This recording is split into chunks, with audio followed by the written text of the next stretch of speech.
My name is Harold Johnston, and I'm part of Company H, 7th Texas Infantry, which was part of Hiram Bronson Granberry's Texas Brigade in the Army of Tennessee. These guys did a lot of fighting all through the South and fought the duration. There were very few of them left when the war was over. The rank I'm wearing is that of a captain, 3 bars, and if you're an officer, if you were a lieutenant or a first lieutenant, you would have 1 row of gold, and if you were a captain or a major, you had 2 rows of gold. If you had 3 rows, you'd be a lieutenant colonel or colonel, and 4 rows of braid would be a full general. So the 3 major branches of the military in that day, you had infantry, artillery, and cavalry, and there's blue, red, and yellow. Primarily our uniforms are made out of jean wool. Most of the jean wool was in Texas was woven at the state penitentiary at Houston, and then a lot of the uniforms were put together by ladies sewing circles throughout the South. So most of the Southern Army were kind of a homespun army. They didn't have all the factories in the South that the North did. Now an officer would carry a sword, which is really for leadership. My job in battle was to lead the men. This particular sword in the hilt has CS in it for Confederate States. When I pull my sword out, that's an insignia I'm taking command of the company.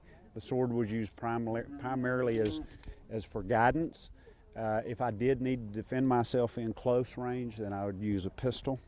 None of the enlisted men will be carrying a pistol. Was not allowed at all. The only people that carried sidearms in the infantry were the officers. What I'm carrying is a reproduction of a Colt 1851 Navy 36 caliber. This is a real popular sidearm of Confederate officers. It's lightweight, real accurate. This is the pistol that probably over half the officers in the South would carry. This was even the sidearm of Robert E. Lee, and I think that Bill Hitchcock even carried these when the war was over. He was still, out in the West, this is still a popular sidearm. Virtually the entire South, the male population went to war. There was very, very few men left at home. The women had to take care of everything, the crops, the farm, and virtually kept the Southern Army in the field for the duration. I believe Sherman said at the end of the war, if he could have defeated the Southern women, the war would have probably ended 2 years early. The women made the uniforms, they made a lot of the men's personal gear, they rolled cartridges, they provided food, sewed their clothing, their uniforms, socks. So they were very instrumental in keeping the men in the field, and not only that, giving them the moral support.